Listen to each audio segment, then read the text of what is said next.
その通りだ。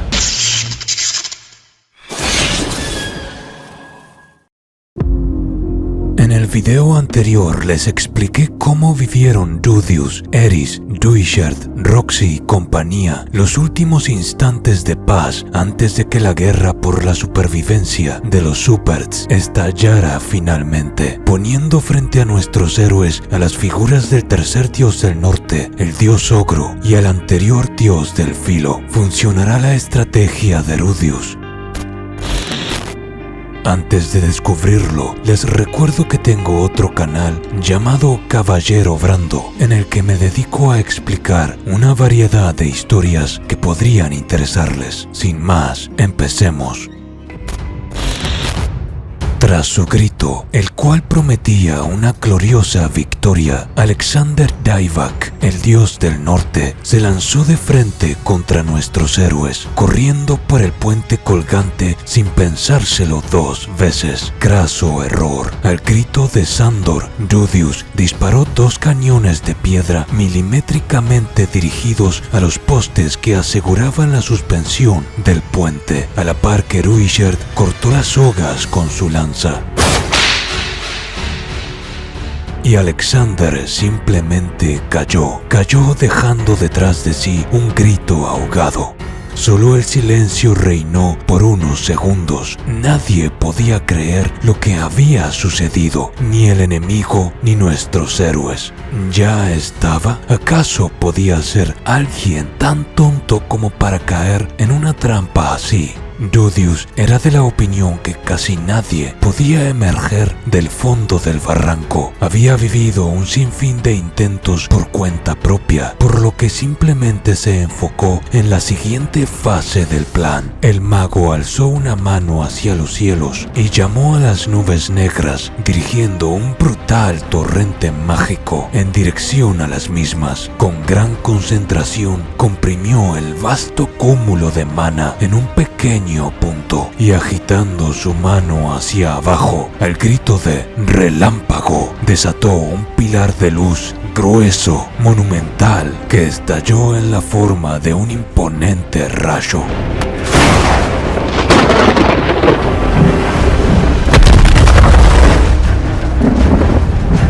Lo que quedó del otro lado del barranco fue en principio una gigantesca nube de polvo y cuantiosos árboles chamuscados con sus llamas ondeando al son del viento. Nuevamente un sentimiento vomitivo al que jamás podría acostumbrarse invadió su pecho. Lo sabía, no comprendía a cuántos, pero había matado otra vez. Aunque no había tiempo para ponerse sentimentales. Otro relámpago más, pensó Rudeus. Sin embargo, frente a ellos, una figura carmesí reventó el suelo al caer. Era el dios Ogro, una imponente masa de músculos y fuerza bruta. Y no había sido el único, porque el anterior dios del filo, Galfarion, también había acortado la gran distancia del vacío en un poderoso salto. Cuando Rudeus posó sus ojos en su espada, sintió un escalofrío. Había magia en ella, lo supo al instante. Si hubiera recibido su ataque con semejante arma, hubiera muerto cuando su armadura le salvó por los pelos antes de caer. Cuando Galfarion, imponente, demandó a sus oponentes, Eris dio un paso al frente. De brazos cruzados y mirada afilada, le plantó cara a su anterior maestro. A su izquierda se paró Rudeus y a su derecha Duichard se colocó, lanza en mano y dispuesto a morir si así conseguía salvar a los suyos. Un nuevo sentimiento invadió el corazón del mago. Los tres, finalmente, tras tantos años y aventuras y desventuras, volvían a estar juntos de una manera que solo ellos podían comprender. Compañeros de armas, supervivientes de tragedias iguales y distintas. Una historia que, a pesar de su largo tapiz, aún no terminaba de tejerse. Un trío de leyendas que se contarían a futuro. Pero si Si bien lucharían juntos, el destino les tenía preparado enemigos distintos. El dios del norte, Alexander, de alguna manera, había conseguido escapar de las tinieblas del abismo en tiempo récord, cayendo cerca de Gal Farion. Su proclamación, que él sería el héroe que destruiría al maldito dios del mal, Orsted, y quienes se interpusieran morirían también. Sandor, quien reveló anteriormente ser Alex Dyvak, segundo dios del norte, héroe entre héroes, dio un paso al frente. Serían él y Rudius quienes se encargarían de Alexander, mientras que Eris y Ruisherd enfrentarían a Gal Farion. Sin embargo, una tenebrosa advertencia surgida de la boca de Sandor erizó los pelos en la nuca de Rudius. Ten cuidado con esa espada que Alexander posee. Es la más poderosa en todo el mundo. La espada en cuestión era el espadón legendario forjado tras la derrota del monarca de los dragones reyes. Su nombre era Gayakut, la espada del dragón rey. Pero lo próximo que Alexander dijo, espadón en mano, mirando a Sandor a los ojos, fue: ¿por qué estás aquí, padre? Aunque no fueron ni él ni Gal quienes iniciaron el combate, fue el dios ogro golpeando el suelo con ambos puños, provocando que parte del mismo cediera, deslizándose junto a algunos árboles hacia las profundidades del barranco. El choque de titanes había comenzado.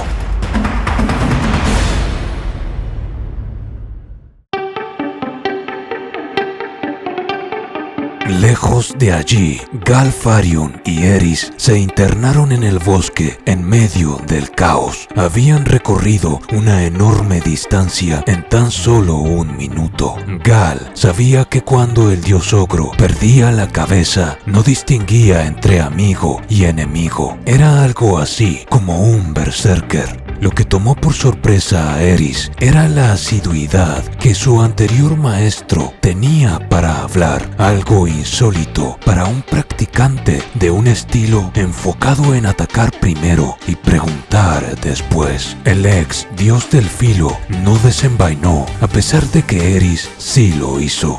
¿Recuerdas a Gino Fritz?, le preguntó a la pelirroja, quien lo recordaba como alguien sin nada particularmente especial. Esto provocó la carcajada de Gal. Eris tenía razón, fuerte para su edad, pero sin nada especial.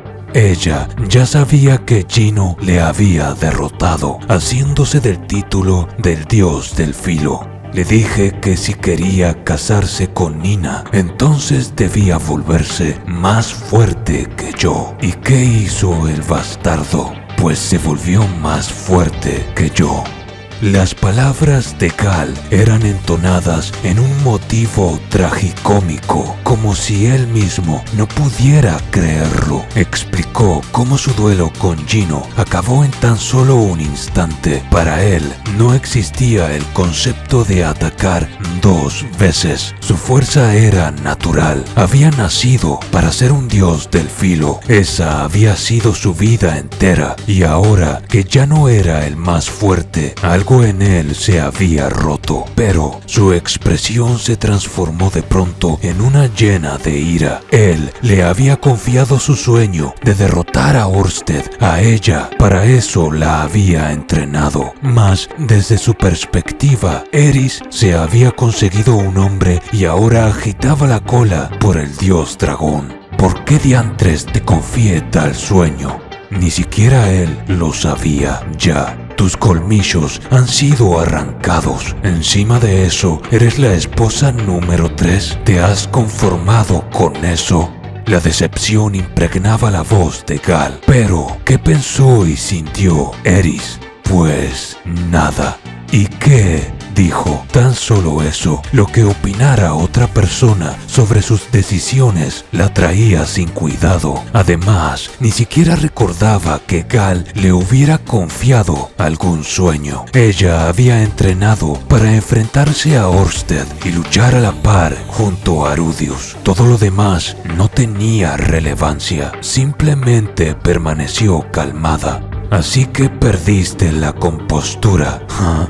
Las palabras de la pelirroja invocaron una furia aún mayor de parte de su ex maestro, quien dijo que la expulsaba de su tradición y estilo, algo que le dio igual a Eris. No dejaré que te hagas llamar Reina del Filo nuevamente. La réplica de Eris a eso fue: oblígame si crees que puedes. Ella posó su espada por encima de la cabeza con ambas manos. Gal sujetó la empuñadura de la suya, bajando su centro de gravedad en una postura de Iaido. Dicha postura era la preferida de Ghislaine. Eris la identificó al instante. Existían tres posturas dominantes en el estilo del dios del filo. Una era la elevada que Eris adoptó, destinada a destruir al oponente poniendo todo el poder en una ofensiva abrumadora enfocada a cortar a través de las técnicas del enemigo. La otra era una de rango medio, más equilibrada entre ataque y defensa. Y la última, la que Gal adoptó, era una postura baja de desenvaine, enfocada en la defensa, propia de aquellos que eran capaces de predecir el ataque del enemigo e interceptarlo en el momento justo con una contra precisa. Todo esto puede resumirse en la siguiente máxima de dicho estilo: aquellos que destrozaban al oponente con todo lo que tenían favorecían una postura elevada, y quienes eran capaces de leer al oponente, como Ghislaine también, por ejemplo, favorecían la postura baja de desenvaine y Iaido. En el caso de Ghislaine, debido a sus sentidos ferales y gran audición y olfato, era una elección natural para ella. Acción versus reacción. Eris versus Gal. Pero Gal sintió que algo no andaba bien. Él podía desempeñarse cómodamente en cualquiera de las tres posturas. No había una en la que fuera mejor. Las dominaba a todas. Creía que podía leer a Eris. Pero entonces, ¿por qué se sentía así? Pues la actitud de Eris era contrario a todo lo que se decía y lo que él conocía de ella de primera mano. La apodada perra loca se encontraba calmada, en silencio. Lejos estaba de la muchacha que se lanzaba al ataque sin pensar, la bestia que había entrenado en el santuario de la espada. Lo único que no había cambiado era esa sonrisa confiada en su rostro. Eris sonreía con la seguridad de alguien que ve un camino hacia la victoria. No era que ella predijera el resultado, simplemente escogía creer que ganaría, siempre. Gal no lo sabía, pero esa misma expresión fue la que ella puso al enfrentar al mismísimo Orsted.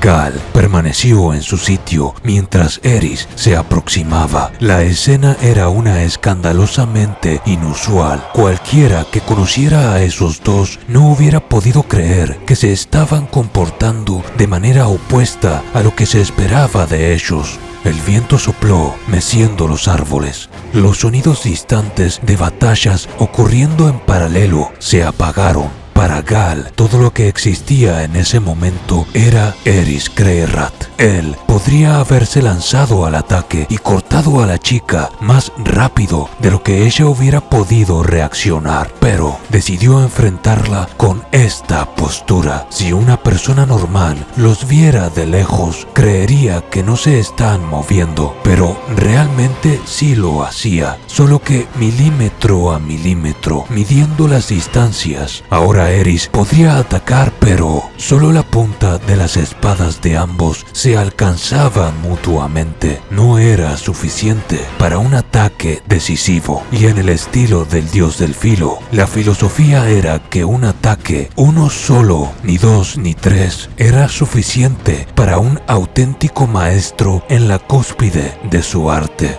Eris recordaba cuando demandó a Gal que la entrenara. Su ataque le mandó volando y ella ni siquiera pudo ver sus movimientos. Pero ahora era distinto. Eris sintió que era el momento perfecto por alguna razón para atacar y descendió su espada en una perfecta, hermosa hoja de luz. Gal la sintió, aunque por alguna razón no lucía como hoja de luz alguna que hubiera visto antes. Gal desenvainó no con una técnica del dios del filo, no, sino que con una técnica del estilo del dios del agua llamada flujo, la misma que Ørsted usó en ella de niña. La sensación de algo resbaladizo en el impacto entre ambas hojas recorrió los brazos de Eris. Desde su perspectiva, todo ocurrió en milésimas de segundo. Su ataque y un sonido ensordecedor acompañado por un destello cegador. Gal seguía vivo, incluso si el enorme árbol detrás de él había sido cortado a la mitad por el brutal ataque de Eris Greyrat. El ex dios del filo alteró la postura de la chica, simplemente moviendo su espada ligeramente. Era un movimiento tan sutil, pero eso fue suficiente para inclinar la postura de Eris 1 milímetro más fuera de su ángulo original. Ella lo sintió y sabía que para su ex maestro eso era suficiente para atravesar sus defensas. Galfarion atacó en otra milésima de segundo, su hoja trazando un arco perfecto hacia el cuello de la chica, y Eris murió.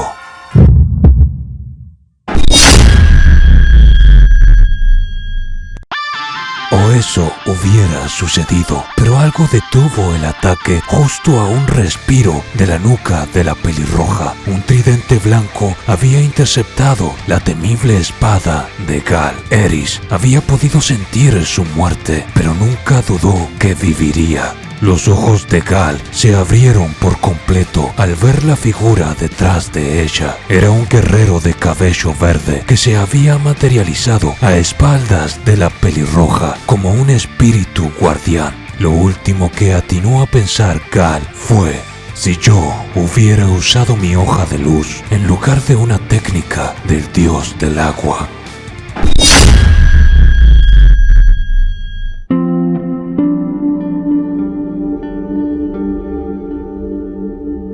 Eris, en otra milésima de segundo, sin parpadear, trazó un fugaz destello con su hoja, atravesando de lado a lado el torso de su ex maestro. Todo sucedió tan rápido que Galfarion saltó hacia atrás, pero en ese estallido de violencia del más alto nivel, sus piernas se movieron siguiendo su orden desde su cerebro, ejecutando dicho salto hacia atrás, mientras que su torso volaba por los aires, procesando lo que realmente acababa de suceder. Un ataque tan rápido que el cerebro y las piernas continuaron trabajando juntas, creyendo que seguían unidas antes de finalmente separarse. Así era una pelea entre espadachines de los niveles más altos. Parpadea y te perderás qué pasó. Obsérvalo y puede que tal vez lo entiendas. El torso de Gal, tendido sobre el suelo, comprendió que no era que él no hubiera visto a Ruisherd. Simplemente pensó que frente a un oponente del nivel de Eris no tenía importancia, subestimándola por última vez. Ruisherd, por su parte, no había podido percibir la hoja de luz de Eris. Había sido un ataque tan rápido que ni siquiera un guerrero legendario como él pudo verlo. Sin embargo, el ataque de Gal no fue tan rápido como para que Ruisherd no pudiera apreciarlo. El ex dios del filo atacó con la velocidad necesaria para cortarle la cabeza a Eris, y solo la necesaria. Fue descuidado, aunque de haber sido otro guerrero en lugar de Ruisherd, dicho ataque no hubiera sido capaz de ser interceptado. Además, Eris confiaba con su vida a Ruisherd, solo ese nivel de confianza, creyendo que Ruisherd estaría allí para darle la oportunidad que necesitaba. Podría haber abierto ese nuevo camino hacia la victoria. Si ella hubiera dudado por un segundo de que Ruisherd estaría allí, Gal hubiera aprovechado semejante apertura. ¿Por qué no usaste tu hoja de luz?, le demandó Eris. La respuesta de Gal fue: porque creí que perdería. Eris no había salido sin un rasguño, su cuello sangraba, prueba de que aún así el ataque de Gal en su peor momento, incluso interceptado por Ruisherd, era de temer. No había duda para Eris de que si Gal hubiese adoptado la misma postura que ella y atacado con todo, con su hoja de luz, desde una postura ascendente, sería Eris quien estaría muerta, tendida sobre el piso ahora mismo. Era el fantasma de Gino Bridge el que había hecho mella en su confianza como guerrero. La duda oxidó su espíritu. Gal era un espadachín brillante. Podría haber sido emperador del agua sin dificultad. Como dios del filo, no podía permitirse usar técnicas que no fueran de su estilo por orgullo, pero ahora ya no lo era. Él mismo abandonó su orgullo como un dios del filo y acudió a una técnica del estilo del dios del agua, creyendo que no podía ganar con su hoja de luz. La forma en la que cortó los brazos de Rudius en lugar de su cabeza denotaban también que algo no estaba bien con él. Desde su derrota a manos de Gino, que había comenzado a actuar de una manera similar, pero extraña a su yo anterior. Tenías razón, Eris. Soy un don nadie que perdió su compostura, dijo Gal. No buscó excusas, pues a sus ojos la persona que había confiado en sus propias habilidades había ganado. Eris sintió pena por aquel hombre que una vez la hizo temblar de terror. Por eso le preguntó si tenía algunas últimas palabras. Gal repasó su vida en su cabeza, sus días entrenando, cuando conoció a una mujer, cuando tuvo su hija, y cómo los deberes del dios del filo habían debilitado su espada. Eris, siempre supe que tenías algo especial, más potencial incluso que Ghislaine. Creí que te habías vuelto débil por amor, pero eres libre. Sigues siendo igual de libre que siempre. Gal le ofreció su espada a Eris, la temible hoja de nombre Traquia. Las últimas palabras de Gal Farion fueron: aquellos verdaderamente fuertes viven libres. Me gusta eso.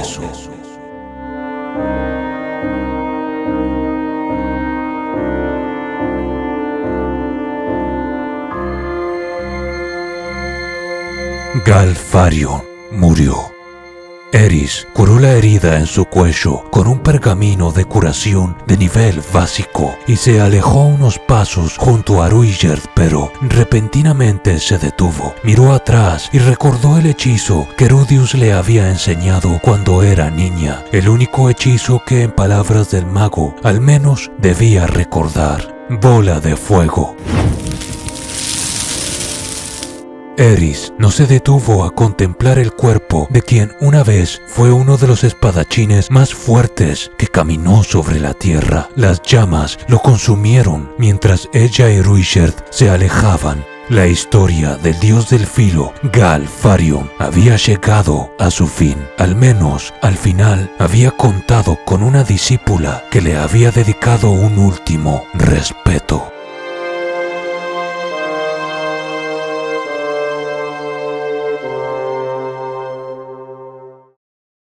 Estos videos son únicamente posibles por el apoyo de los miembros, quienes tienen además acceso anticipado a los mismos varios días antes, y también a las donaciones de Eros Lescano, Quillo, Jurael, Jack Fair, Eric Ayestas, Omar Fonseca, Rafael G. López, Dragshark 0, Lobo Loco 1000, Decredios, Robe de Abraham y Negro Curo.